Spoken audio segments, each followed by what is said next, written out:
Typhoon na si international name Dolphin, hindi na naasahang papasok na ito ng Philippine Area of Responsibility ngayong araw. Itinaasahang kikilos pa rin dito pakanluran na magdudulot ngayon ng pinaka-monsoon dyan na unti-unting hihigop dito kay dating bagyong 94W Luis na tinawag sa ikalawang local name na Maymay. Bakit naging dalawa ang ipinangalan kay 94W which is nirecognize as 13W? Tatalakayin pa rin natin. Inaasahang moderate pa rin ang mga pag-ulan dulot ng pag-enhance na sa ating habagat na mararamdaman muna nga sa kanluran ng bansa na gaya ng ating paulit-ulit na binabalita mula nung nakarang araw. Expected ang pag-enhance o yung dulot ng monsoon trough ni Maymay ay magkakaroon ngayon ng pag-ulan sa kanlurang bahagi ng Luzon na sasamahan ngayon ng paghatak sa habagat dito sa kanlurang hilaga ng Luzon kasama ng Central Luzon, Metro Manila at Mimaropa area. Nalalabi ng silangan ng timog silangan ng Luzon kasama na ang silangang bahagi ng Visayas at Mindanao. Bagamat katamtaman, gloomy at maulap at asahan pa rin ang isolated rain showers dahil sa unti-unting pagtawid o paghatak sa ating habagat. Sa ngayon, ang nalalabi ng Visayas at Mindanao ay magiging katamtaman ng panahon, ganun din sa Mindanao na may isolated rain showers at localized thunderstorms pa rin lalo na sa hapon o sa gabi. At status pa rin sa ating dam levels ngayong araw na unti-unting nagre-recover pero nanatiling below critical level pa rin ito.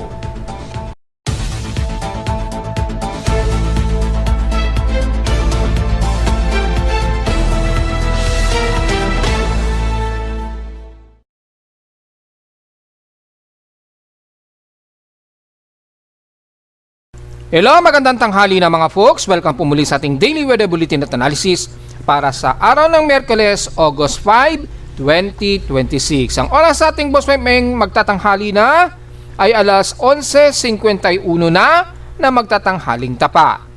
Well, patuloy ngayon ang lagay ng panahon natin na magdudulot pa rin na ng mga pag-ulan at gaya nga po ng mga report natin noong nakarang araw ay mula kahapon at ngayong araw at onwards sa susunod na mga araw ay unti-unti na nating mararamdaman dito sa Luzon at kasalukay na nga po tinakaranas ng pag-ulan na gaya nga po dito sa bahagi nga po ng kalurang bahagi ng Nodo Luzon. Unti-unti na po ang naghahalo dyan yung monsoon trough ng bagong tropical depression na itinaas ni Pag-asa sa tropical storm na si Bagyong Maymay na nagkaroon ng conflict sa kanyang international cyclone identification niya, which is ipapaliwanag natin yung maya-maya kung bakit ganon.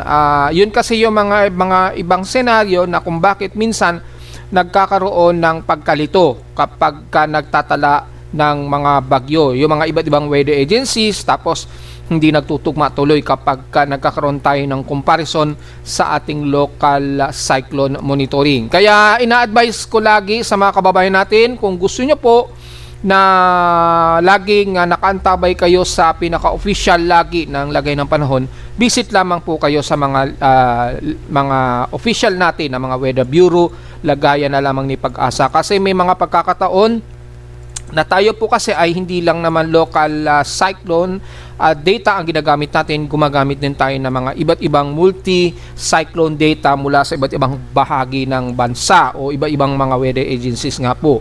Kagaya ng kay Japan Meteorological Agency, gumagamit na tayo ng artificial intelligence at ginagamit din natin yung mga data mula sa mga Joint Typhoon Weather Centers. Pag sinabing Joint Typhoon Weather Center, hindi lang sa Hawaii yan, kasama na ilang parte ng NOAA niyan, yung naval, kasama na po yung mga ganyan, yung mga COO, yan, yung mga military sites ng Amerika at ilang bahagi ng hindi military sites o yung pinaka-weather or non-organizational bureau gaya ng Joint Typhoon Weather Center na nagko-contribute sa NOAA at sa Amerika.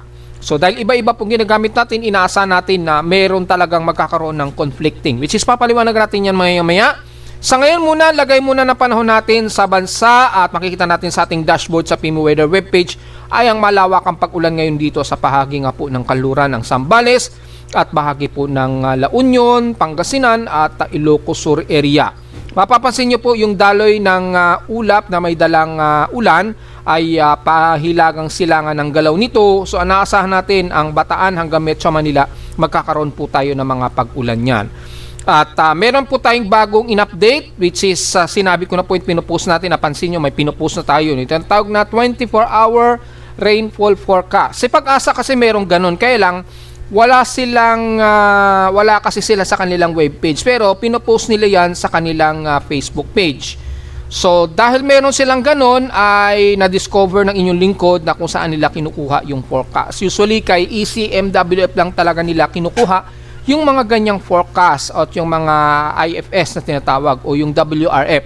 Yung mga WRF data na kinocompile ni Pag-asa, then nire-recompute nila as webpage, then in-upload nila yun as data, which is ganun din ang ginawa natin. Kaya meron tayong sariling version ng tinatawag na 24-hour rainfall forecast. And again, hindi po ito galing sa data ni Pag-asa. So ginamit lang natin ang pinaka-IFS ni JMA, ni Japan Meteorological Agency, GFS at ECMWF, which is mas accurate kasi yung kay ECMWF. So kung titingnan nyo dito sa ating website, dito sa ating weather forecast and advisories, forecast ng lagay ng panahon, dito nyo po makikita yan. Dinagdagan na natin ngayon ng tinatawag nating 24-hour rainfall forecast para meron na rin tayong ahead ng mga magiging rainfall forecast. Ano bang kaibahan nito sa rainfall? Well, pareho naman siya. Ang kaibahan lang nito, kung titingnan nyo, ginagamit din ni Pag-asa, ito yung magdedetermine sa dami ng ulan at yung magiging pagbaha. Yung mga possible na magiging localized flooding na maapektuhan sa mga lugar na area. So kung titingnan nyo kay Pag-asa, sinunod natin yung 24-hour rainfall threshold galing din kay Pag-asa, at kung makikita nyo kay Pag-asa, ganyan din yung classification, which is yan, parehong-pareho naman po. Ginamit natin yung classification ni Pag-asa para mas accurate na na-represent natin. Kaya lang yung representation dito sa mismong data ay hindi mismo galing yan kay Pag-asa. Ito ay galing kay ECMWF IFS. Yan, yun yung naka-indicate dyan na yan, no? Kay ECMWF. Pero tatlo yung mapagpipilian ninyo, pwedeng GFS at GMA o Japan Meteorological Agency. So tatlo yung ginagamit natin ng multi-agencies para meron tayong comparison. Since forecast naman ito o outlook lamang ng magiging epekto ng 24-hour rainfall, at least meron tayong idea. At makikita ninyo yung forecast ng ECMWF tugma naman doon sa kasalukuyan nating nagaganap na mga matitinding pag-ulan. Mapapansin nyo na halos yellow and orange warning ngayon ang ilang bahagi dito sa bahagi ng Abra, yan, at Ilocos Sur, at nag-orange warning din sa ilang bahagi ng La Union, Benguet, Baguio, yan, ilang parte ng river basin sa Benguet, yan, at dito naman sa Pangasinan naman ang naka-yellow warning sila. So kasama ng Dagupan yan hanggang Alaminos. And then sa Zambales naman naka-orange warning din sila. Pag sinabing orange warning, in 24 hours ina-expect 156.2 po yung ulan na magiging accumulated sa loob ng 24 oras. So yung lakas ng ulan, at least moderate ito to heavy, 11.4 mm per hour po yan.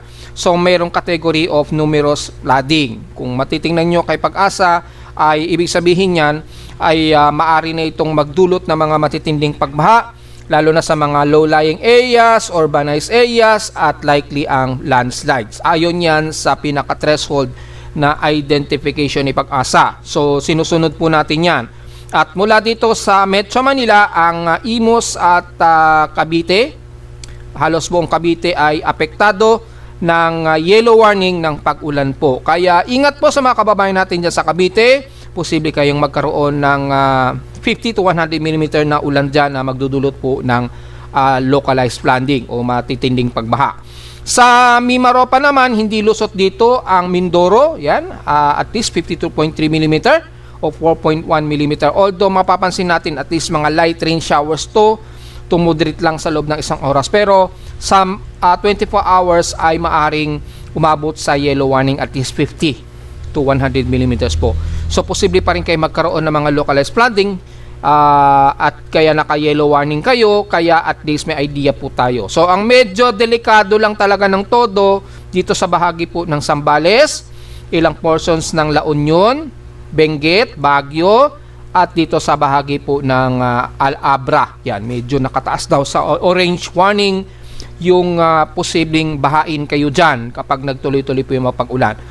So yan po, at iba naman sa naging forecast ni ni GFS, at least ang medyo nakataas sa numerous flooding daw ang Pangasinan area. Then yellow warning lamang sa the rest ng La Union, Zambales at Ilocos Norte naman. Yan. Kay Japan Meteorological Agency naman, nakataas sa orange warning ang La Union, Benguet at Pangasinan. Then yellow warning sa the rest ng Zambales. Yan. Puro kanluran po ng Northern Luzon po ang nakataas dyan. Pero hindi ibig sabihin na below 50 mm po yung dami ng magiging ulan sa rest ng Luzon. Asahan pa rin na magiging maulan tayo dyan na, ayan, 23.3 mm sa bandang Ifugao, sa Kalinga 47.8, Ilocos Norte 21.8. So mapapansin natin, magiging maulan pa rin kayo dyan ha, kahit na hindi umaabot sa yellow warning ang mga pag-ulan. Dito sa bandang Central Luzon 46 mm, 45, Angeles, Pampanga, yan. At least moderate and some heavy rain pa rin kayo dyan. Sa Pampanga o most of Central Luzon, umaabot pa rin sa moderate to heavy rain pa rin ang magiging pag-ulan natin dyan. Hindi nga lang magiging delikado sa mga matitinding pagbaha. So magkakaroon kayo namang pagbaha, minor flooding lang po yan. Naka-indicate as minor flooding lang. So medyo manageable po kung bahain kayo dyan sa mga area na nakakulay blue, yung mga blue shades na yan. Pero kung may mga pag-ulan kayo na below 50 millimeters, less than 50 millimeters or less than 40, or siguro kung less than 10 millimeters, okay lang yon. Ibig sabihin very light lang ang ibig sabihin po niyan. Yan. Makikita nyo naman sa 24-hour forecast kung malaki ba ang magiging totality nito, pero kung hindi naman siya lumalagpas o maabot sa 50 mm, medyo manageable po yung minimal na mga pagbaha. Yan po ang ibig sabihin yan mga folks. Automatic yan dahil every 6 hours mag-automatic update po yan tuwing bibisitahin nyo po yung aking webpage. Kapag umabot na ang 6 hours, automatic kasi maki-clear out yan, and then kapag binisita nyo po yan, automatic magda-download siya ng panibagong bagong data. Ngayon, kung wala pang 6 hours at kinilik nyo po yung 24-hour data, sasabihin sa inyo ay already downloaded na po.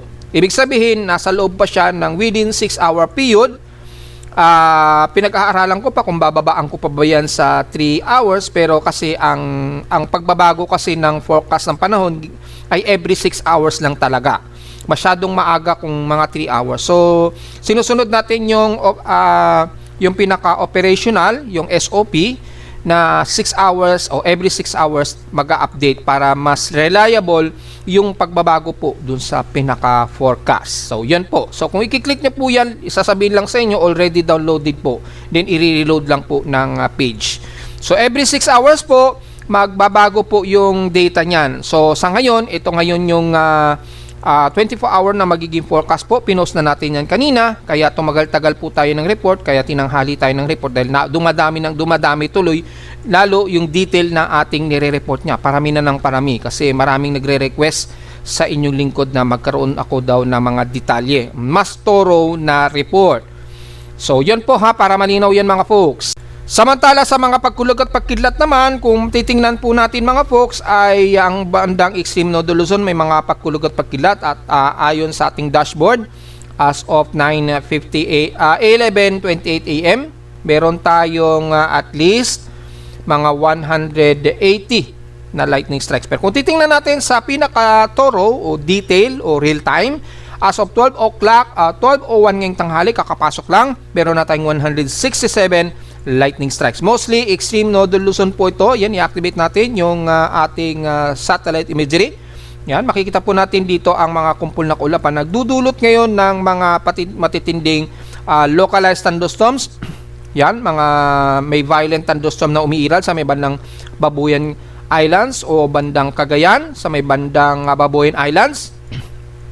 Ingat po sa mga kababayan natin na kayo po ay kasalukuyang nakakaranas ng matitinding pagkulog at pagkidlat.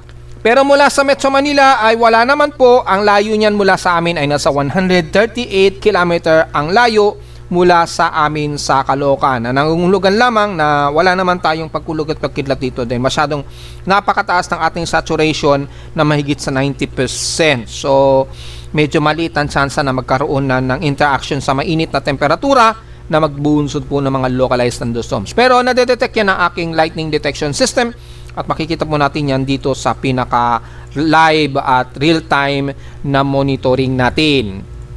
So balik tayo sa ating lagay ng panahon. Meron tayong nakataas na thunderstorm ayon kay Pag-asa sa kanyang data feed as of 11:30. Nakataas ang light to moderate and occasional heavy rain showers daw sa Tawi-Tawi. So sa Mindanao area po ito at may mga pagkulog at pakidlag daw ang inaasahan within 1 to 2 hours daw yan. Yung above conditions ay maaaring mararamdaman yan at nabanggit na natin yan, pinost na natin sa Facebook page yung epekto dito sa Luzon hanggang Southern Luzon, which is i-discuss natin yan ngayon further. Sa ating forecast and storm prediction, nakataas ang pag-ulan ngayon hanggang Friday dito sa Metro Manila kasama sa amin sa Caloocan. Very obvious naman po yan at sa ating current conditions overcast tayo, gloomy. Windy tayo ngayon at mayroong mga light to some moderate pero ang inaasahan natin heavy rain, thunderstorms at overcast daw ang ini-expect. So nilalaro sa at least 20 km per hour at yung bugso at least pumapalo yan ng 88 km per hour yung bugso na hangin ay no. Maabot ng 88.9 km kaninang alas 6:25 ng umaga pa yan . So mabugso ang hangin yan dahil nagkakaroon ng epekto sa monsoon trough ni Maymay kasabay pa ng unti-unting paglakas ng ating hatak sa ating habagat mula naman sa hinahatak ni Bagyong Dolphin. So dalawang bagyo ngayon ang humihila sa ating habagat kaya asahan na hahatak ito sa ating habagat. Pero again, sinasabi ka po natin sa inyo tungkol kay Dolphin, mananatiling moderate lamang ang epekto ng enhanced habagat sa atin. At nakikita naman natin yung resulta, di ba? Napansin nyo, biglang buhos lang, then titigil. So, hindi ganon ka-violent o yung napaka-severe ng magiging epekto ng habagat. Pero, syempre, magkakaroon pa rin tayo ng mga heavy rain showers yan na pinaliwanag natin. Kaya, ingat pa rin sa mga potential na pagbaha sa mga flood-prone areas. Sa lowest sa presyo na netala na weather station kinanang 2:11 AM, nakapagtala tayo ng 24.4 degrees Celsius lowest at kahapon pinakamataas na ang 31.3 degrees Celsius kahapon dito ng umaga at 9:24 AM. So wala tayong magiging report sa heat index, very obvious naman, mababa ang ating heat index since kahapon 40.5 degrees Celsius lamang dahil sa very gloomy talaga tayo kahapon maghapon at nakakaranas tayo nga ng mga pag-ulan na.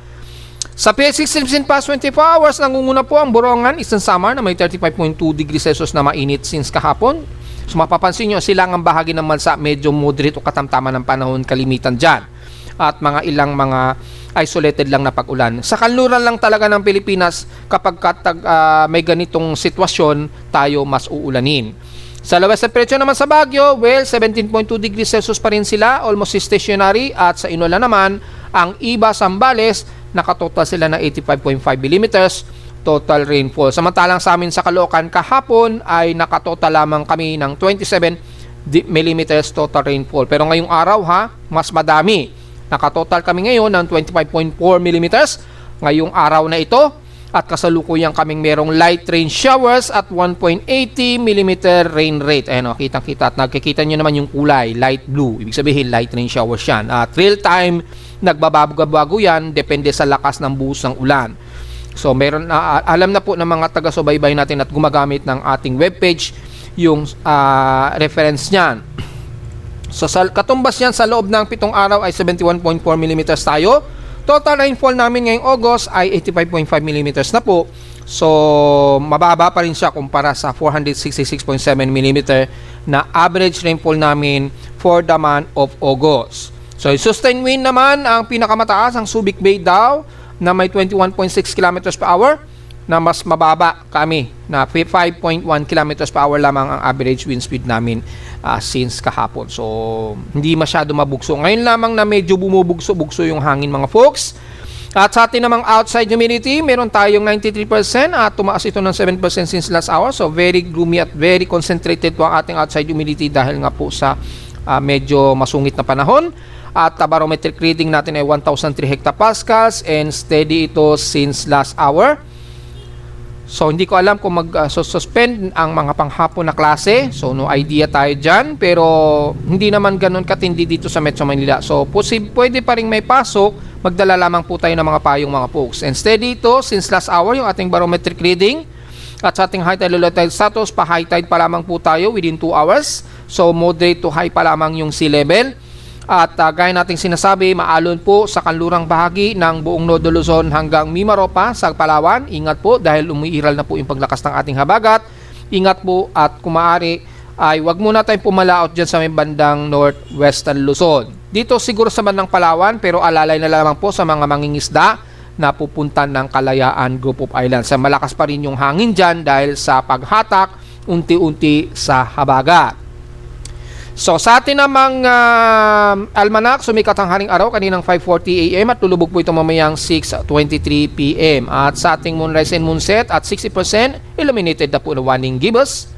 Yan, so wala pa po. Negative 15 pa po ito dahil magmo-moonrise pa po ito mamayang gabi at 10:48 PM at bukas o kinabukasan na po ng umaga 11 o'clock ito ng umaga lulubog. At sa ating local weather outlook para sa ating panahon mula dito sa amin sa Caloocan, local weather outlook para ngayong Wednesday and Thursday, well, very gloomy tayo. So, self-explanatory na lang po ito na 100% chance ang ulan. Ganon din bukas ng Thursday, 100% chance ang ulan. Highest and lowest temperature expected maglalaro 25 to 26 degrees Celsius and lowest temperature expected ay nasa 25 to 26 degrees Celsius. So mula sa local weather advisory mula kay Pag-asa, although madaling araw nila ito ni-report na mataan ang sentro ni Maymay, tropical storm Maymay sa kanila. Pero sa ating tropical cyclone sector, nanatili pa rin itong tropical depression dahil hindi pa siya umaabot sa pinaka-threshold. Yan, nasa 56 km per hour pa lamang. Kaya hindi pa itinataas ng ating TC sector. Pero sa 8-hour ni Pag-asa o 8-hour ahead ay itinaas na ito ni Pag-asa as tropical storm. Namataan nga po ito at na may maximum sustained wind ito na 100. Namataan pala ang sentro nito mula 170 km west of Bacnotan, La Union po. May maximum sustained wind ito na 65 km per hour malapit sa gitna at bugsong 80 km per hour. So sa atin kasi hindi pa pumapalo ng mga 65 km, nasa 56 km per hour pa lang kasi yung 1 minute average computation nito, kaya nanatiling under tropical depression pa rin yan sa ating tropical cyclone sector. So wag po tayo malilito dyan mga puksa. Again, ahead po ng 8 hours kasi kumpara sa computation ng Universal Time Coordinates. Yun po ang i-consider natin. So kapag ang nakalagay sa ating TC sector ay tropical depression, considering ay less 8 hour pa po yan. So kung titingnan nyo po sa 8-hour ahead ay papalo talaga yan ng at least 65 km per hour yung malapit sa gitna niyan. Kaya nakataas sa tropical storm kay Pag-asa. So diretso agad tayo sa ating ginagamit na satellite imagery. Makikita naman po natin ang dulot ng ulan ni Maymay. Ayan po. At makita natin yung vertical wind shear kay Maymay. Ang linaw po dito. Ayan o. So kung babalikan po natin yung previous, ito po yung pinaka-center low level circulation niya at ito naman yung pinaka-upper low level niya at mapapansin nyo po, ganyan yung pwesto niya. So ang nangyari, parang mabilis ang kilos niya and then napapag-iwanan yung pinaka-ulap niya dito sa ibaba. So dahil po dyan, nagdudulot po ng maulang panahon sa kalurang bahagi ng Nodo Luzon kasama na ang most of Ilocos Norte, yan, at Ilocos Sur at ilang bahagi nga po ng Zambales at which is nakataas nga po yung yellow at orange warning ngayon dyan. So ingat po sa mga posibleng pagbaha at pagguho ng lupa, kabilang na ang buong kanluran ng Nodo Luzon na po yan. Bagamat dito sa Meba ng Batanes Group of Islands, patuloy pa rin ang mga local thunderstorms dyan, kabilang na ang Kalayaan, Cagayan at Apari, despite na nagiging mas maulap tayo dyan hanggang Isabela at most of Cagayan Valley. Magiging gloomy at maulan ang bahagi rin ng Central Luzon, pababa na yan ng Bataan, Bulacan at syempre kasama na ang Metro Manila at ilang bahagi pa rin ng Calabarzon area. So nakakaranas tayo ng mga moderate and some heavy rain showers po tayo ngayon dyan. Kung i-activate natin yung Himawari Sat, care of Pag-asa, makikita natin yung mga maulap na papawinin dito sa may bandang Manila Bay. At mapapansin nyo po, tumawid yan dito sa may bandang Bataan, and then nakikita natin na may mga light to moderate na ulan ang umiiral sa atin dito. Ayan, umaabot dito sa bahagi po ng Metro Manila. At nakikita naman, pinakita ko sa inyo kanina sa pinaka-Doppler radar imagery ang maulap na at may maulang panahon. At gaya nating sinabi, nakataas po ang yellow warning sa bandang Cavite. Pinakita ko sa inyo dyan. So ingat po sa mga pagbaha sa buong Cavite, ilang parte pa rin ng boundary ng Tagaytay o Batangas area. The rest naman ng Southern Luzon, bagamat mas katamtaman ang umiiral dito sa silangang bahagi pa rin ng timog silangan ng Luzon, kabilang na ang Bicol Region, maaraw at medyo malinsangan tayo dyan. The rest ng southern part ng Luzon, pero magiging mas gloomy naman at maulan pagdating dito sa bahagi po ng Mindoro at Palawan area. Yan. So medyo makakanasan na mga kalat-kalat ulan na may monsoon rains po, dala po ng nahahatak sa pinaka-southwest monsoon nitong si Maymay. Ayan. Ito po yung pinaka-upper low ni Maymay. Yan. And then sumasama na rin yung habagat dito, yung southwest monsoon na nagbubunsod po ng maulan panahon dito sa bahagi po ng Mimaropa. Samantalang sa silangang bahagi ng Southern Luzon at Visayas hanggang Mindanao, mapapansin nyo po halos katamtaman at maulap lang ang panahon. So mas magiging mainit tayo dyan sa may bandang southeastern Luzon at most of Visayas at Mindanao area. Yan, mapapansin natin na halos hindi masyado na makikita ng maulap na panahon. Pero kung i-activate natin ng ilang detalye para mas makita natin yung magiging maulap na panahon, mapapansin nyo po ilang kaulapan lamang ang umiiral sa most of southeastern Luzon at eastern Visayas. So partly to most cloudy pero hot humid na panahon ang umiiral sa may bandang Leyte, Eastern Samar at Cebu. Isolated lamang na mga scattered lamang na occasional na rain showers and localized thunderstorms sa bandang hapon o gabi ang iiral, kabilang na ang Panay Island, Iloilo, Negros Region at Bohol area. So wala tayong masyadong detalye. Generally ay magiging mas gloomy lamang tayo at mga kalat-kalat at magkakaroon lang ng mga occasional rain showers dito sa bahagi po ng Panay Island, especially dito sa katimugan ng Antique hanggang dulo po ng San Jose de Buenavista. So expected na yan bandang Iloilo po yan at katimugang bahagi ng Negros Region at Bohol, maging sa dulong-dulo po yan ng katimugan ng Cebu. Pagdating naman sa Mindanao, well, makatamtaman ang panahon, maaraw o mas maaraw kayo dyan at medyo hot humid na panahon. Magkakaroon lang ng mga isolated case of rain showers at occasional na mga pagkulog at pagkidlat, kabilang na ang kalurang bahagi ng Zamboanga Peninsula, ilang parte ng Northern Mindanao at Sorsogon area. Magiging katamtaman at moderate kadalasan sa buong Caraga area at Surigao Region, magiging mas maaraw at mas maalinsangan po ang magiging temperatura ninyo dyan. So most likely po ang magiging maulan na panahon ngayon, epekto po ng trough at ng sirkulasyon ni Maymay. Kitang-kita po yung pinaka low level circulation ni Maymay, dito. Tapos yung pinaka upper low. So may nagkakaroon siya ng shearing o yung pagtabingi. Yung shearing, ayan, shearing, ito yung low level, ito yung upper level, yan. So may idea na kayo kapag nakatingin kayo sa pinaka yan, yung circulation niya pag ganyan, counterclockwise ang circulation niya. So imagine niyo po ito yung pinaka ipo-ipo, yung itaas ng ipo-ipo at kunyari lang ang ipo-ipo yan. Ito yung pinakababa niya. Yung low level circulation po ni Maymay. So nandito ngayon yung pinaka-sentro niya, yan, nandyan. At makita nyo po, pag inanimate natin yan, kitang-kita po yung circulation niya, and then makikita nyo, shearing, nakatabingi, medyo nakaslant yung positioning ni Maymay. Yan.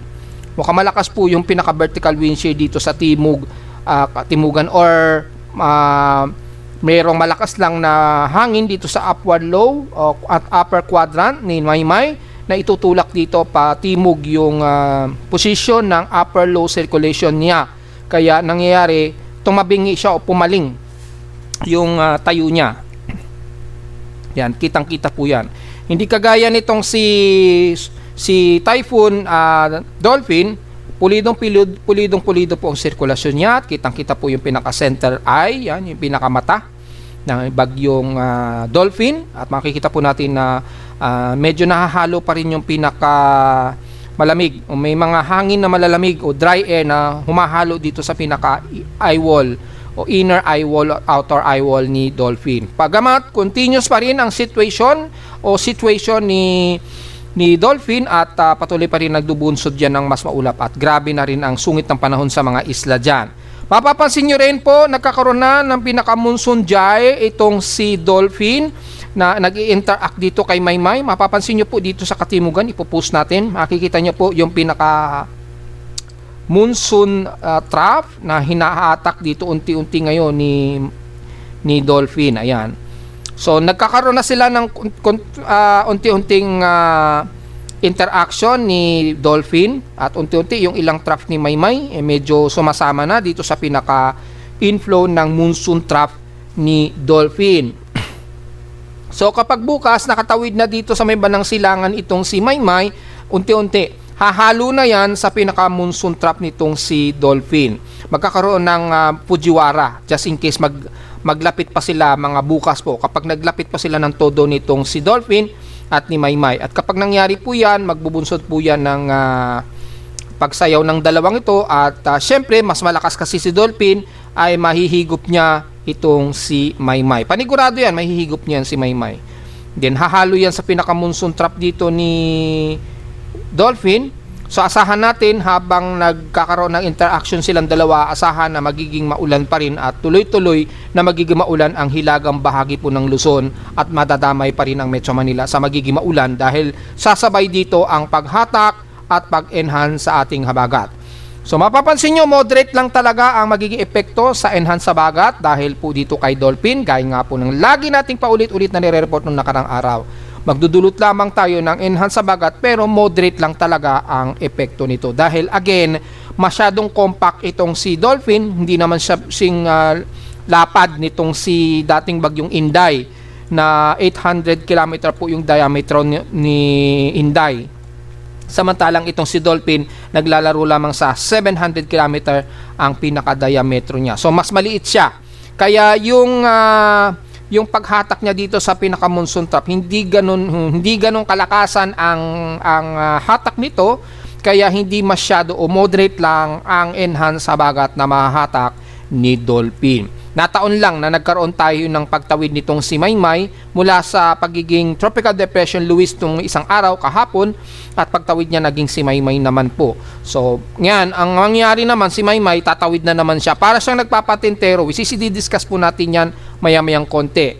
Yan. So, generally, magiging mas maulap tayo sa Luzon hanggang South Luzon, dito sa Kanluran, na magbubunsod po ng mga moderate and some heavy rain showers po.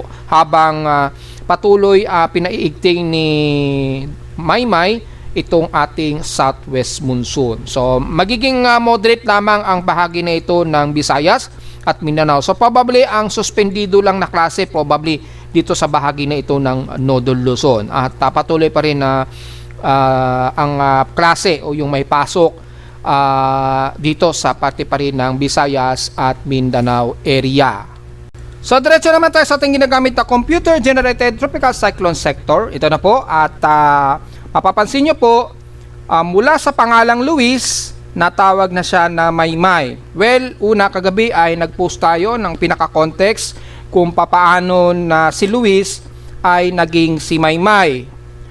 So kung makikita nyo po dito sa aking pinaka-satellite imagery, yan, yung pinaka-map, papapansin nyo po itong pinaka-trail track. Ito po yung pinaka-trail track ni Luis na naging si Maymay.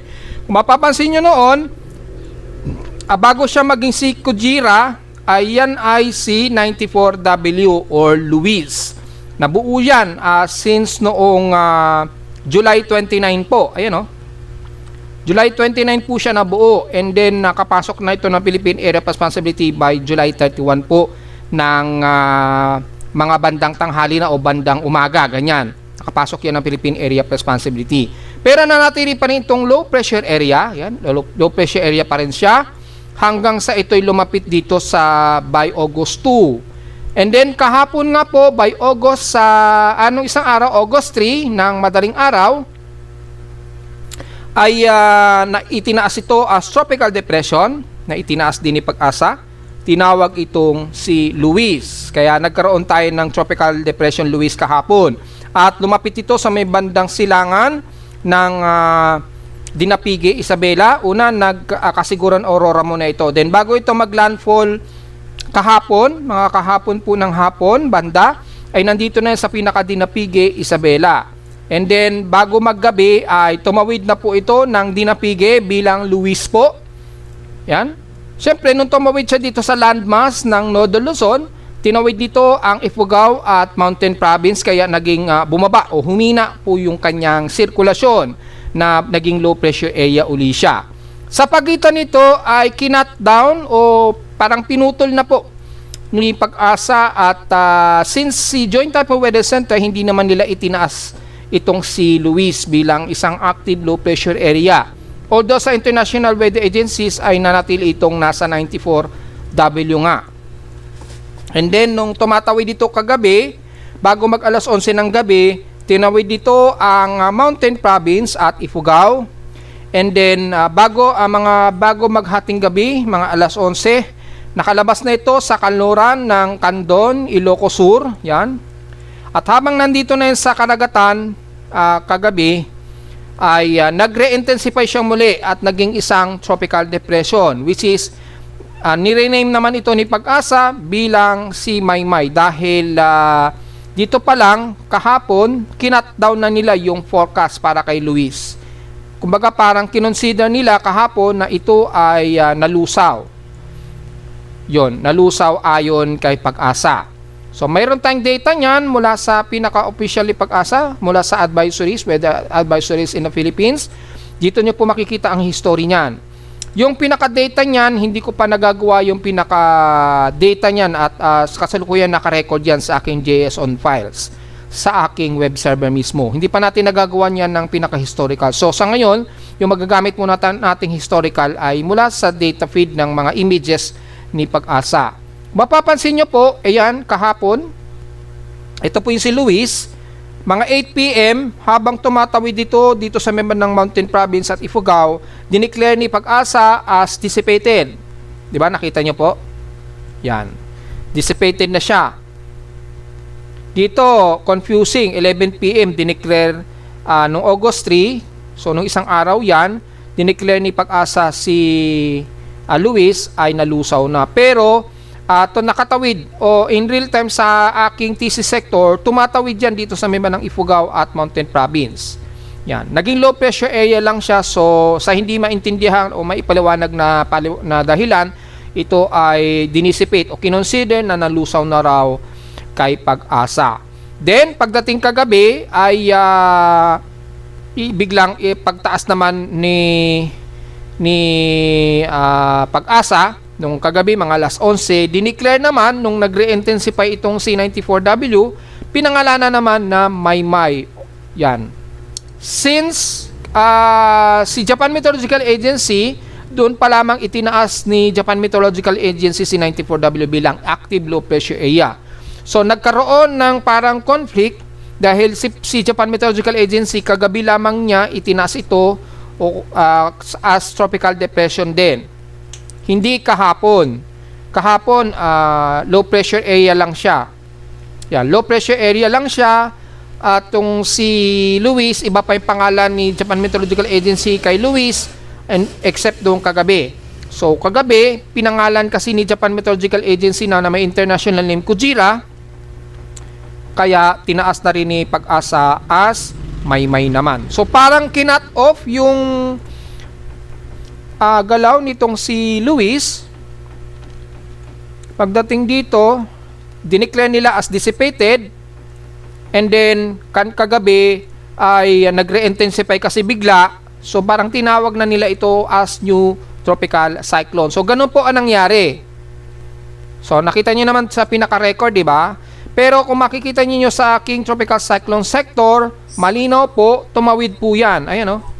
Ang oras nito by August 3 ay 8 PM, naging low pressure area, pero tuloy-tuloy pa rin na tumawid yung pinaka low level convection nito hanggang kahapon nga po ito, maghapon. And then nung kahapon po ng hapon, nandito na sa may banang karagatan po ng Ilocos Sur, and then kagabi nga po ng o bago hating gabi kagabi, dineclare ni Pag-asa as Tropical Depression Maymay dahil nagre-intensify kasi siya.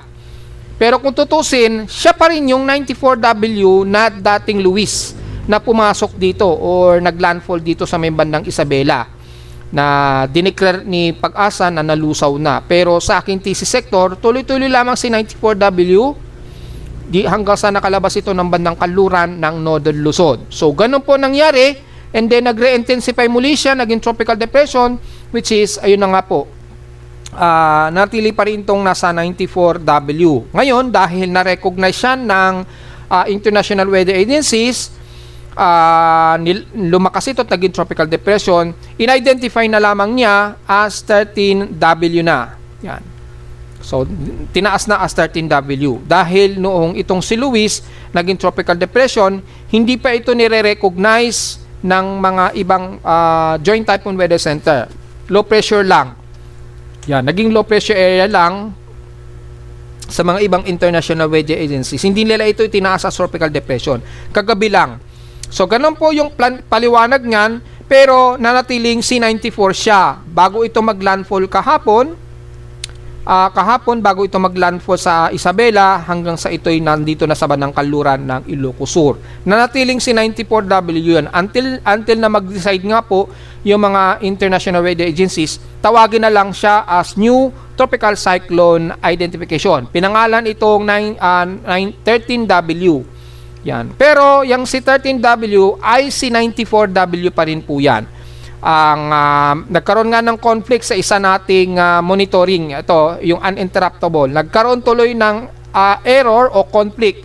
Kung titingnan nyo, naging dalawa ang tropical cyclone identification niya, isa si 94W yan, at isang si 13W na tinawag na international name na Kujira. So ito yung si Maymay.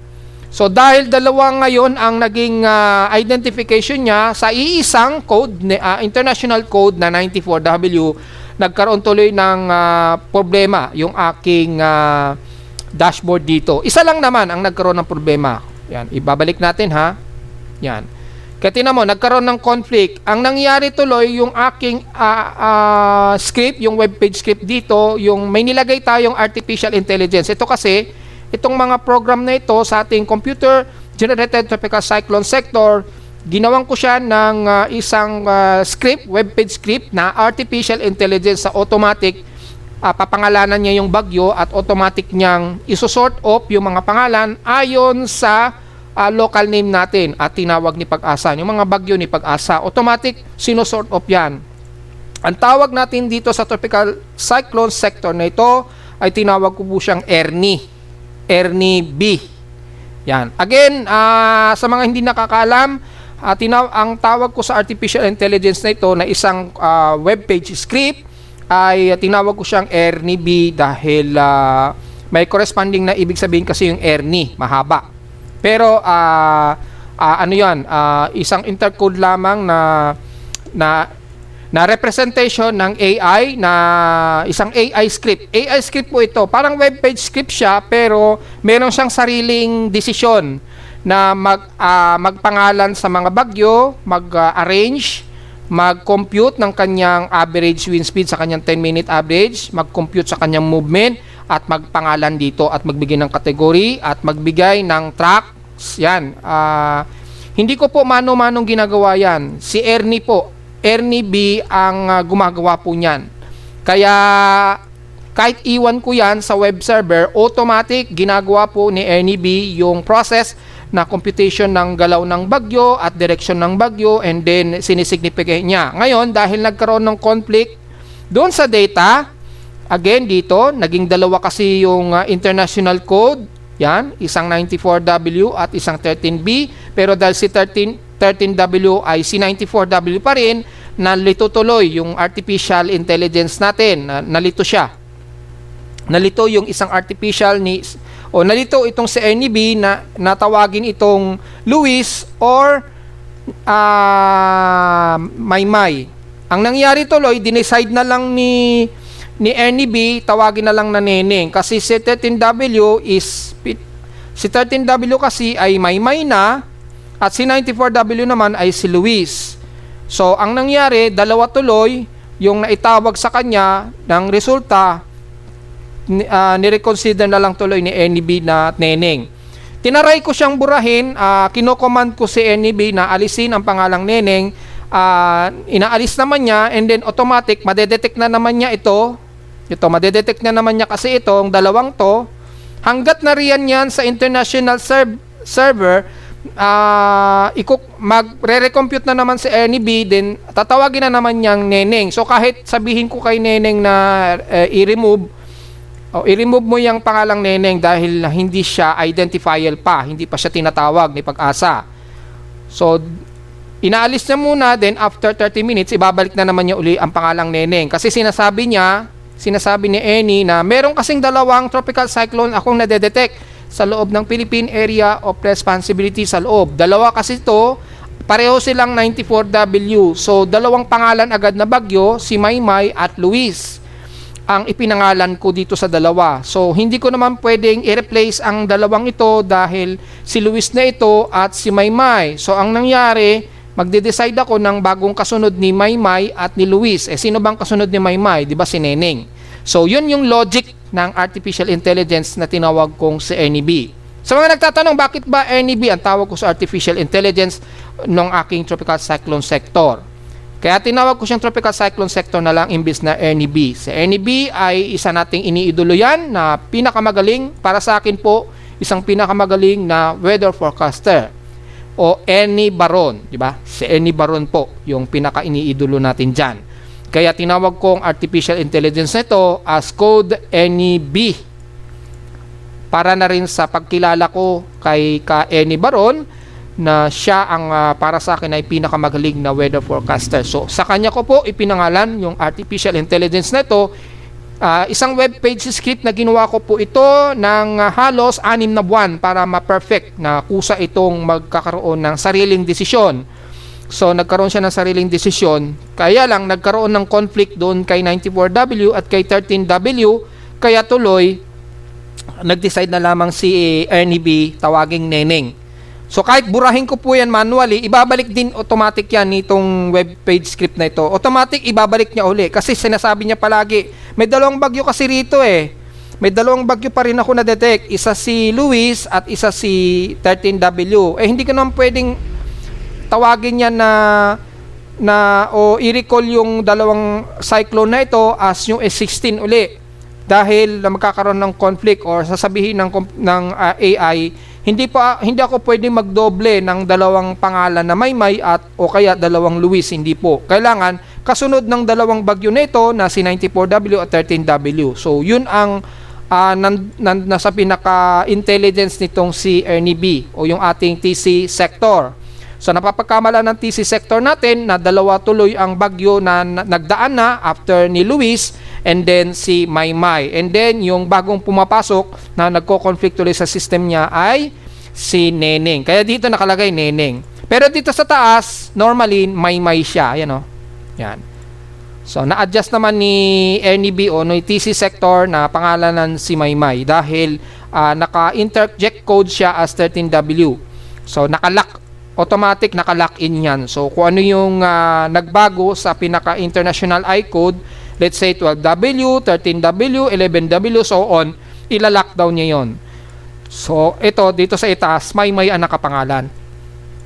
Pero dito sa mapa kasi, ay kada isa ang pangalan niya at base lamang sa International Identifier Code ang pinagbabasehan niya. So, yan, pangalan tuloy Neneng. Pero don't worry, kapag oras na naluso po o inalis ito ng isang tropical weather agencies na ito, na hindi natin pwedeng ituro dahil yun po yung request niya nung Amerikano na wag kong sabihin kung ano yung ginagamit na system niya kasi non-government organization siya. So yun po, dahil dalawa po yan, pag nawala ang isa dyan, halimbawa na-dissolve itong C94W at inalis ito dito sa pinakamapa. Yung data niyan, pag nabura, ma-detect yan ni TC sector.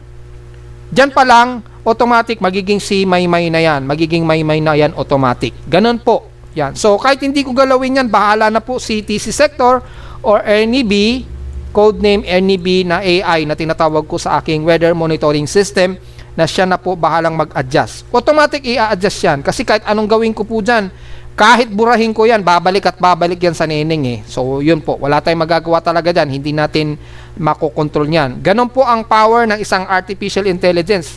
Kapag kahit kahit na i-interfere mo yung AI, hindi talaga siya susunod sa iyo minsan. Wala ka pong magagawa. Yan. So, yun po. At balik tayo sa ating topic at humahaba na po yung discussion. Pero kasi gusto ko po, mas maipapaliwanag ko sa inyo maigi kasi kung bakit gano'n nagkaroon ng conflict between Luis at Maymay. So, as of 8 o'clock, actually, mga 1 o'clock na ngayon. So, 8 o'clock pa ang huling record nito, namataan ang layo ni Dolphin sa layong 1,748 km east-northeast yan ng Itbet Batanes sa labas ng Philippine Area of Responsibility. At hindi na ito nakikitaan pa na ito ay tatapak sa loob ng Philippine Area of Responsibility. Ngayon naman, itong si Maymay naman, ang layo ngayon ni Maymay mula sa Bigan, Ilocos Sur, mula sa Kanluran, ang layo niya as of 8 o'clock, nasa layong 179 km west ng Bigan, Ilocos Sur. Diyan sa West Philippine Sea po yan.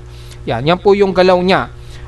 Kahapon, ito ay si Luis, and then pagkalabas nito ay naging si Maymay na. Yan, para may idea kayo, Luis pa ito dito kahapon, and then nung makatawid dito ay naging Maymay na. Yan. Yan po ang katotohanan niyan. Kaya ito yung nakalabas sa pinaka-historical track ko na hindi ko naman pwedeng dayain yan dahil gawa yan ng aking TC sector. Automatic yan. Dahil again, isa po itong artificial intelligence na script na meron siyang sariling decision. At nakita nyo naman yan kung nasusundan nyo po sa website, ganyan po naging track ni 94W hanggang sa naging si Maymay na nga po ito. Yan. So yun po ha. At ito ngayon ay nasa bam ng kanluran ng Ilocos Sur at gaya nga po na inaasahan, yung forecast track niya, lalabas, babalik na naman daw ito, pakapasilangan.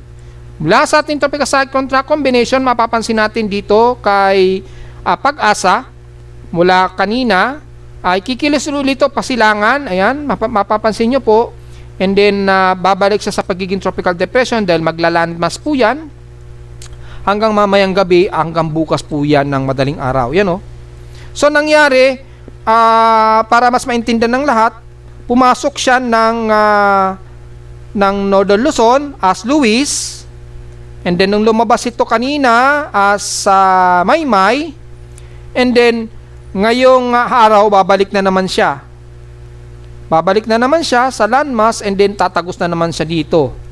So parang dalawang beses itong dadaan dito sa bahagi ng Northern Luzon, dalawang beses niyang dadaanan ang Mountain Province at Ifugao area. Kaya hanggang mamaya sa bandang Northern Luzon, patuloy po kayo makakaranas ng malawakang pag-ulan at mula kahapon po yan. So ganyan po mangyayari at makikita natin sa kay Joint Typhoon Weather Center, ganoon na rin ang naging forecast track niya. Yan, para kay Maymay. At ito naman yung kay Japan Meteorological Agency. So, active po yung tatlo. So, ito pa yung forecast error ng dalawa. Ito po yung kay Dolphin. Malabo na talaga itong papasok ng PAR. At ito naman si Maymay. Ayan. From tropical storm, hindi magiging low pressure area uli siya pagtawid niya. O habang tumatawid dito sa may bandang Mountain Province ulit at Ifugao. So, parang bumalik lamang siya. So, ganyan po ay magiging cyclone track ng nitong si Maymay na dating Luis. At kikilos ito uli pasilangan. So ito po yung pinaka-cone of uncertainty ni Maymay base sa track ng Japan Meteorological Agency. So very uncertainty at napakalawak po ng kanyang tracks. Yan, malinaw naman po yan. So from tropical storm, magto-tropical depression din, magiging low pressure area habang tumatawid dito sa may bandang Mountain Province. Yan, hanggang bukas daw po yan ng madaling araw. Ayan o, bukas to ng madaling araw. And then probably siguro pagtawid nito sa mambanang silangan ng Isabela ay baka malusaw na lamang po ito agad. Kasi dyan din nalusaw ito o dyan din kinonsider na nalusaw itong si Luis ayon sa mga official weather agency. So ganyan din po ang magiging desisyon nila niyan malamang. Ito naman yung cone of uncertainty mula sa data feed ni Pag-asa. Halos kapareho lang kung paano dumaan itong si Luis kahapon. Ganyan din ang mangyayari na magiging track ni Maymay palabas. Papalabas uli ng Isabela. So, di ba, medyo nakakalito ng konti. Ito naman yung track ni Joint Typhoon Weather Center mula sa data feed ni Joint Typhoon Weather Center na sinimulate natin. Makikita natin dito ang pagtawid din, and then magiging from tropical storm, magiging tropical depression uli siya, and then magiging low pressure area. So, baka bukas na po, malulusaw din agad itong si Maymay. So, ito po yung pinaka-KML file niya. Automatic ma-generate yan sa mga gumagamit ng Google Earth. Again, kiklik nyo lang po yan. Automatic mada-download yan. O kapag gumamit naman kayo ng mobile phone, pag kinilik nyo naman yan, automatic bubukas po ang inyong Google Earth kung meron kayo naka-install na Google Earth. And then automatic mag-load dyan at makikita nyo po yung pinaka-detalye niyan. Sa mga kababayan natin na hindi na kailangan mag-convert kung gagamit ng KML ni Joint Typhoon Weather Center, dito po meron na tayong oras sa Pilipinas at naka-convert na rin sa metric. So let's say 30 knots, corresponding niyan is 56 kilometers per hour po yan. Maging yung movement, meron din po, makikita po yun ninyo yung movement at naka-convert na rin siya sa pinaka-metric. So dito, at least mas maintindihan ng mga kababayan natin compared sa mga gagamit ng KML file ni Joint Typhoon Weather Center. Dahil naka-English po yung conversion sa kanila. Dito sa ating website ay converted na po siya dahil ginawa po yan ng inyong lingkod para sa mas detalye na mas maiintindihan ng mga kababayan natin na gumagamit ng mga tropical cyclone track ng Joint Typhoon Weather Center. Yan. O, see, ito naman yung kay Dolphin. Ito naman yung kay Dolphin. Ayan. So, makita pa rin po, maapektuhan talaga dito Okinawa Island. Starting bukas yan, onwards, maging ang Taiwan. Apektado po yung pinaka-outer band ni Taiwan. Hanggang sa lalapit dito sa malapit dito sa may bandang Xinjiang or bandang Shanghai. Malapit sa Shanghai. Apektado po ang Shanghai niyan. So, at least kompleto po yan at nakakonvert na yan sa oras natin sa Pilipinas. So, yan po yung pinaka-advantage natin dito mga folks. Kaya ginawa pa rin natin yung ganyang representation. So, ito po yung track kay Dolphin at ni Maymay. Halos magpapatintero lang itong si dating Bagyong Luis na naging si Maymay. Papasok siya as Luis and then babalik ito as Maymay. So, ganun po ang nangyari na medyo nakakalito. Ito po yung floating satellite ni Dolphin. So, patuloy pa rin ang very improved at well-organized development. Itong si Dolphin, although nakakaroon pa rin ng continuous eyewall replacement. At ito namang si Kojira na may local name natin na Maymay na dating si 94W. Makita niyo po, nagsishear siya. Oh. Malakas po yung vertical shear sa kanya. Kaya yung kanyang low-level circulation, tanaw na tanaw sa satellite imagery. Ano? Kasi nakatabingi. Medyo nakaslant itong si Maymay. So, ganun din ang nangyari kay Luis, di ba, kahapon. Nakaslant din siya, nakashear din. Dahil malakas po yung vertical wind shear sa kanya kay Luis. Ngayon naman kay Maymay. Kaya tanaw na tanaw natin yung low level circulation niya. So, yun po yung pinaka detalye natin para dito kay Bagyong Luis at Bagyong Maymay na from Luis at si Typhoon Dolphin. Anyway, si Typhoon Dolphin nasa category 3 typhoon pa rin po ito na may 185 km per hour, malapit sa gitna 241 km per hour.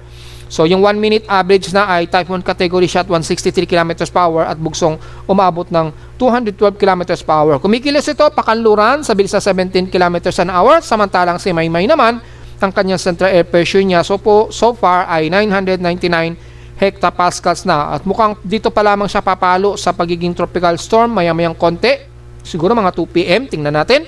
1 minute sustained wind nito ay 56 km per hour at 72 km per hour naman ang kanyang bugso. So halos pa-tropical storm na siya halos. And then yung kanyang 10-minute average ay 49 km per hour under tropical depression at bugsong 64 km per hour. Napakabagal ng kilos ito so far pa west-northwest sa bilis lamang na 4 km an hour. Napakabagal po yung kanyang movement speed niya.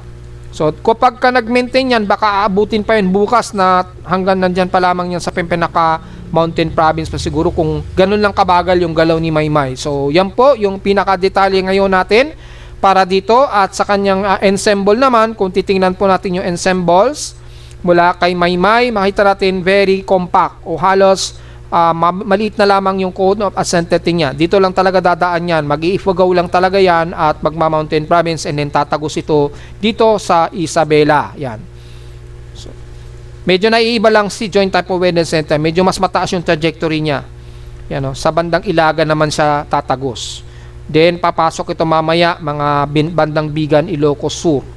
Samantalang kay Pag-asa at sa ibang ensemble, magkakandon ito. Then tatawid ito ng bandang Mountain Province o Banawe. Then lalabas ito sa may bandang Isabela, malapit sa Dinapigue, Isabela. Yan po yung forecast track niya o ensembles. Ito naman yung ensemble para kay Dolphin. Naasahan natin na magta-trajectory ito sa Okinawa Island sa darating po na August 7 sa darating na Friday. So mga darating na weekend ay babayuhin nito ang Okinawa Prefecture at damay-damay na maging ang Taiwan po, and then baka pagdating po ng mga Sabado o Lunes next week o Linggo earlier ay dito na yan maglalaan po sa may bandang Xinjiang o malapit sa Shanghai, China. Kaya kung may mga Pinoy po tayo sa Xinjiang or Shanghai, China, magready-ready na po tayo dahil kayo po ang makakaranas ng bagsik nitong si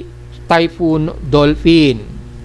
So samantala sa ating namang Tropical Cyclone Assessment Monitoring mula sa mga computer models at global spectral models mula kay GFS ay halos stationary lamang na kikilos itong si Dolphin, pakanluran. Tadaanan nito Okinawa Islands at bandang baybayin po ng Northern Taiwan. Then magsha-Shanghai daw ito according dito kay GFS. So dito halos hindi halata itong si Maymay dito sa may bandang kanluran. Pero mapapansin natin, no, ayan, no, yung circulation ni Maymay. I-previous natin, yan. Mga August, yan, no. Ayan, no, si Maymay, nakita po dito. Then, habang ngayong araw kasi ito, ayan, habang tatawid dito, babalik dito pasilangan, yan, hanggang mamayang gabi, then unti-unti bigla itong na-dissolve na lamang bigla. Kasi, bakit? Ma-absorb siya ng pinaka-monsoon gyre ni Typhoon Dolphin. Hahalo na yan dito, sasabay na yan sa pinaka-monsoon gyre. Kasabay ng pag-enhance ng ating habagat yan. So makita nyo, biglang parang nalusong na lamang bigla itong si Maymay dito. And then, parang humalo na lang siya dito sa pinaka-monsoon gyre ni Dolphin. Then, patuloy tayo makakaranas ng mga heavy rains. Kitang-kita naman po dito. Ang buong kanluran ng Luzon, kabilang ng Zambales. Yan. Yan. Kung saan nakataas po yung flood warning o yung 24-hour rainfall forecast. Diyan, karamihan sa may bandang kanluran po ng Zambales, Pangasinan, La Union at Ilocos Sur. Siyempre, damay din ng ilang bahagi pa rin ng Mindoro niyan. Wala naman kay ECMWF, makikita na natin itong si Maymay, makakatawid pa dito sa may bandang baybayin ng Isabela. Ayan, sa silangan ng Isabela. Ayan, pero halos remnant na lang talaga siya, bago ito maghating gabi. Yan. Or bago o siguro bandang madaling araw na siguro ito bukas. Yan ang estimated ahead of time natin para kay Maymay. And then hahalo na lang ito sa pinaka-monsoon gyre ni Dolphin. Ayan, dahan-dahan. Habang itong si Dolphin naman lumalapit dito sa may bandang Okinawa Islands. Sa labas pa rin yan ng ating Philippine Area of Responsibility. Then hahalo ito sa pinaka-monsoon gyre ni Dolphin. Then paiirali nito o pahihigitin ng lakas ng ating habagat. Pero manatiling moderate lang ang epekto sa bansa dahil sobrang layo naman ng distansya ni Dolphin. So medyo sinuswerte pa rin talaga tayo mga folks. Pero wag natin babalewalain dahil asahan natin ang habagat, magdudulot pa rin yan ng heavy rain showers dito sa kanluran ng Nodo Luzon. Damay po ang Metro Manila, Zambales at ilang bahagi pa rin ng Mimaropa. Kaya paghandaan pa rin natin yan sa darating yan na bago mag-weekend or this whole weekend pa po yan mga folks. Kaya be ready pa rin po kahit na moderate ang epekto niyan sa bansa. Ito po yung epekto niya mula sa AI ensembles. Yan. At ito naman yung global spectral model para kay Dolphin. Pero halos dito mapapansin nyo mga folks, hindi masyado halata itong si Maymay. Yan. I-rewind natin ha. Yan. Ito lamang yung circulation ni Maymay. Halos hindi masyadong halata. Ayan. Nakita nyo yung pinaka-circulation, maliit lang. And then, pagtawid nito sa may bandang Mountain Province, mamaya, o bukas sa madaling araw, yan, ito ay hahalo na lamang sa pinaka-monsoon gyre ni Dolphin. sasabay yan sa hatak sa ating mahabagat na magpapaulan yan. Tuloy-tuloy yan ngayong araw. Tuloy-tuloy na yan hanggang this weekend na po yan. Habang patuloy na niraragasa ni Dolphin ang Okinawa Islands hanggang lalapit ito ng Eastern China. Mga next weekend o next week na po yan hanggang Lunes onwards yan. Yan, hanggang August 8, then August 9, ayan, halos nasabay-bayan na ito ng bandang Xinjiang, yan.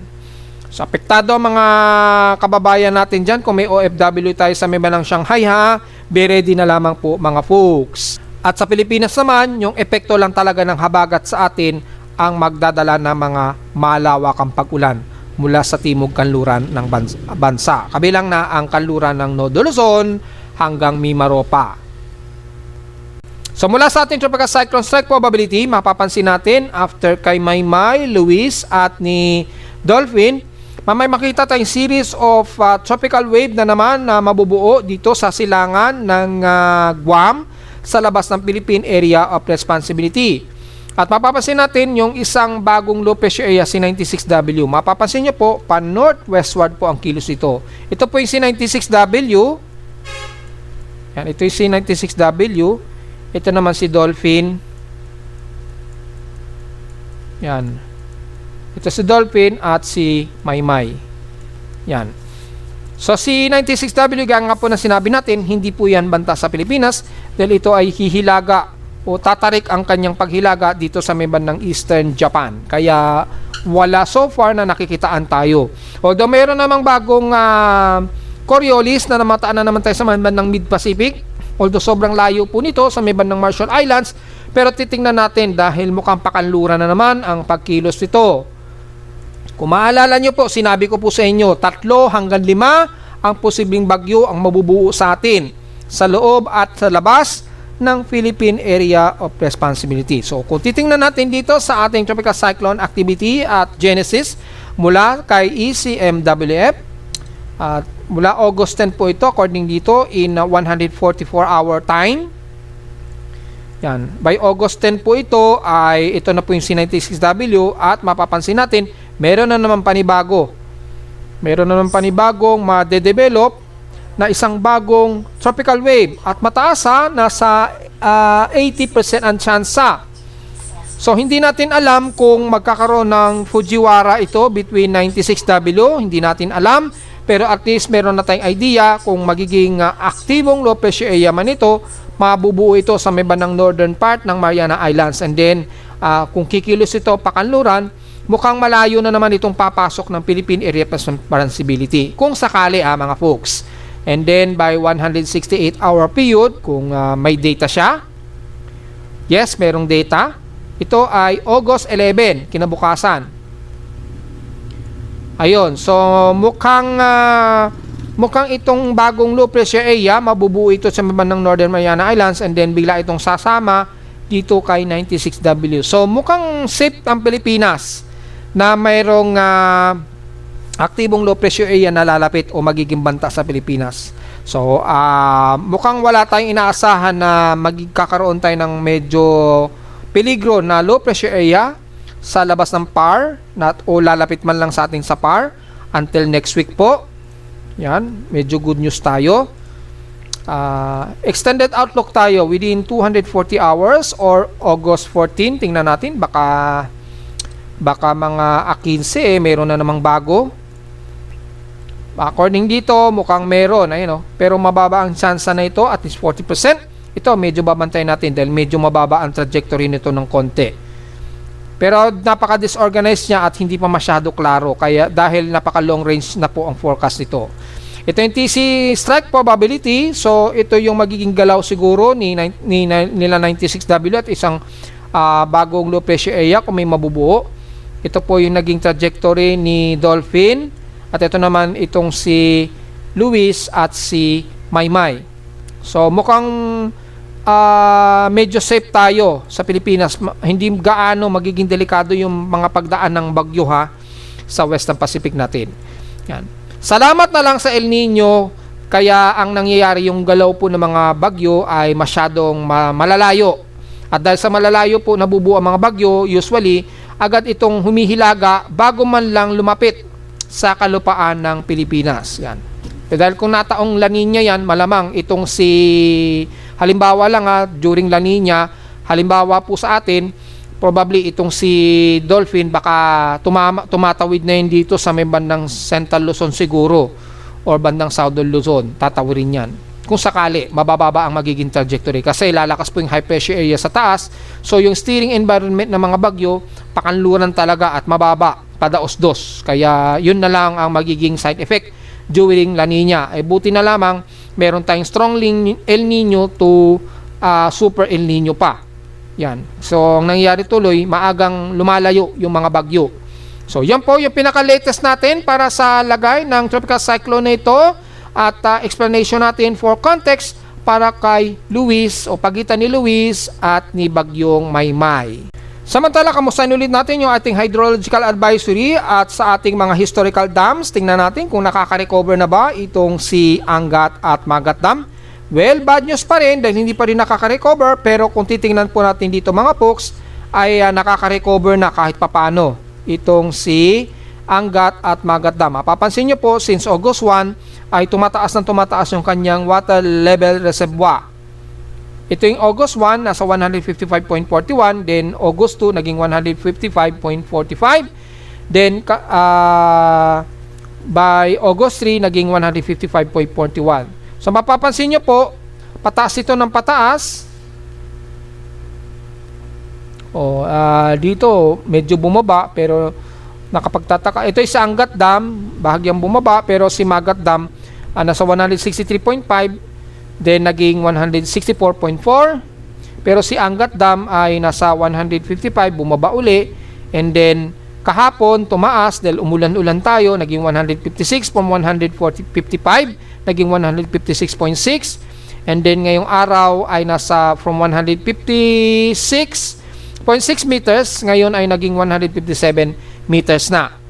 Although nanatili pa rin way below critical pa rin at 180.5 meters, hindi pa rin maganda yan sa pangkalahatan natin dahil hindi sapat yung naging recovery ng kanyang water reservoir para abutin niya yung critical level ng 180.56. Ganon din kay Magat Dam ha.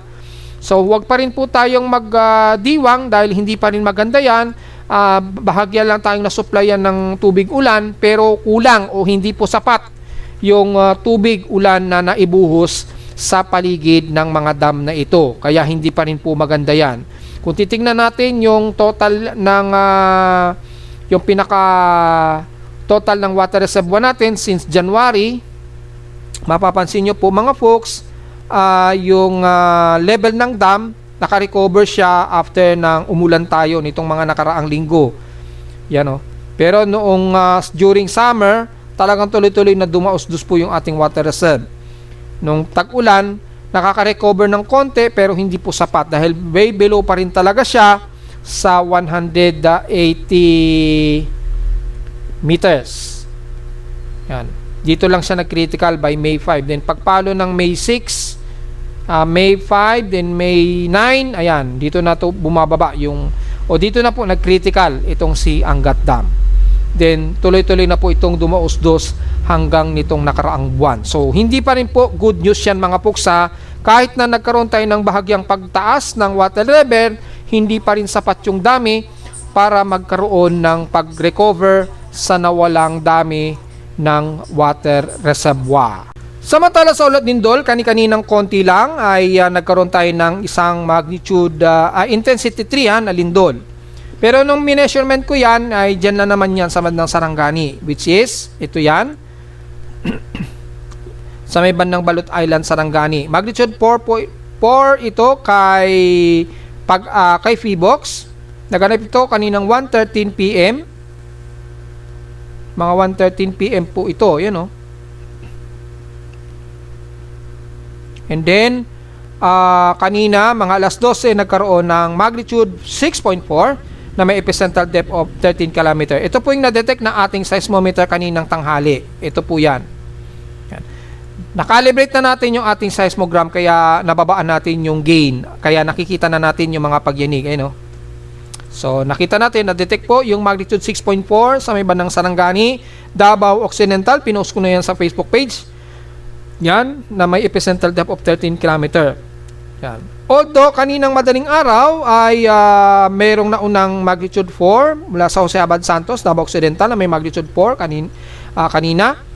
Yan, 11:58 AM po ito na may epicentral depth of 21. Then sumunod na po itong magnitude 6.4 itong tanghali lang, and then follow up sa Balut Island na magnitude 4 din na may 15 km depth kaninang 1:13 PM. Ibig sabihin lamang, paligid pa rin dito ang may pinakamaraming pagyanig at mukhang dumadami na naman, dahil kung bibilangin natin, nasa total of 32 na earthquake cluster ang namataan natin dyan sa may bahagi ng General Santos at Sarangani area. So yung mga kababayan natin dyan, ingat pa rin po, dahil tuloy-tuloy pa rin po kayo nagkakaroon ng mga malakas-lakas na mga pagyayinig dyan.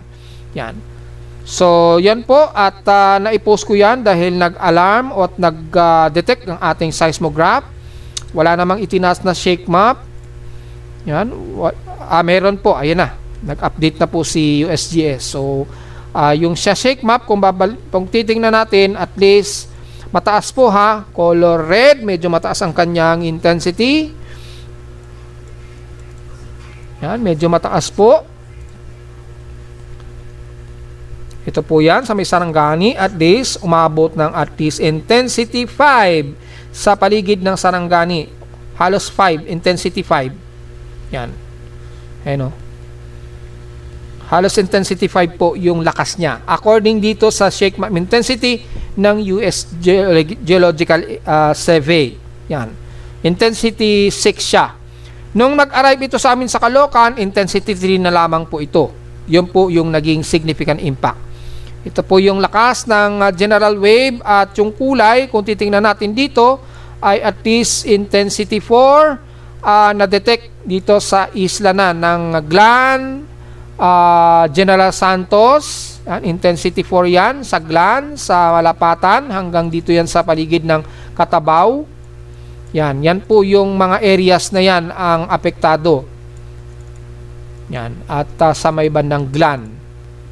Yan, lalo na sa may bandang paligid na Sarangani na napakataas ng pinaka-epicenter wave, which is umabot nga yung intensity nito sa intensity, kung papawasan natin yung gitna pinaka-intensity violent intensity 8, pero pinaka-central point lang naman po yan base dito sa pinaka-violent ng MMI scale ng US Geological Survey. Yan.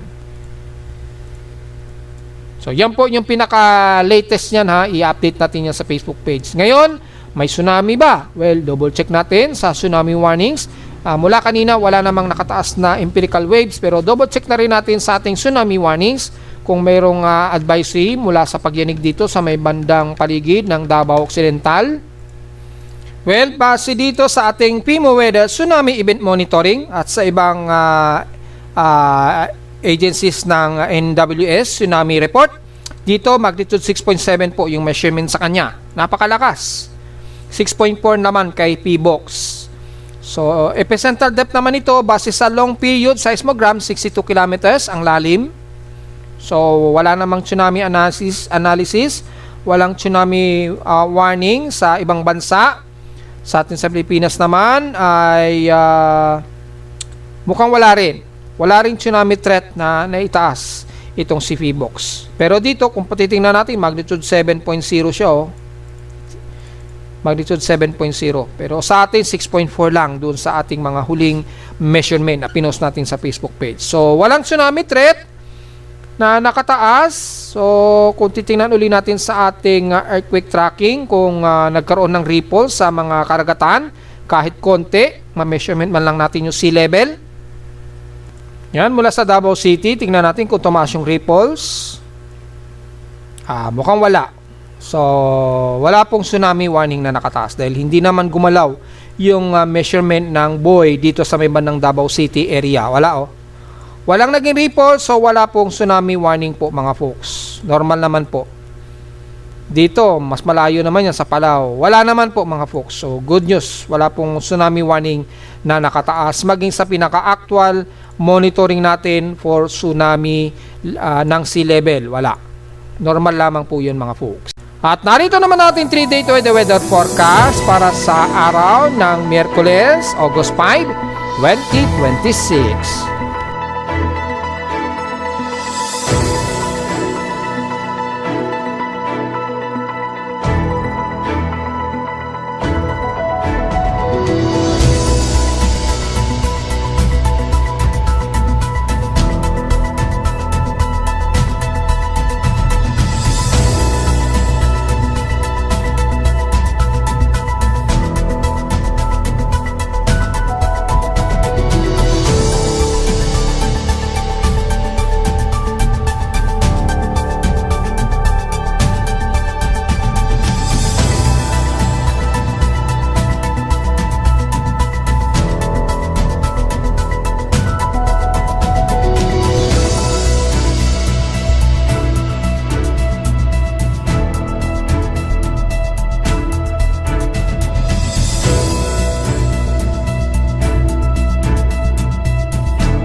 At hanggang dito lang ang ating daily weather bulletin at analysis para sa araw ng Miyerkules, August 5, 2026. Huwag mo kalilimutan na mag-like, share, subscribe po sa ating YouTube channel at visit lamang anytime sa ating website na www.bimoweather.com para sa iba pang detalye na gusto malaman na hindi natin isama ngayong hapon na sa ating report. Asahan lang natin na makakaranas tayo ng maulang panahon lalo na sa Metro Manila at Karatig dyan sa timog kanluran ng Luzon. At visit lamang sa ating website sa gusto malaman pa rin ng pinaka-dynamic events mula sa reading ng ating aparato mismo sa Caloocan at sa data feeds mula sa iba't ibang weather agencies.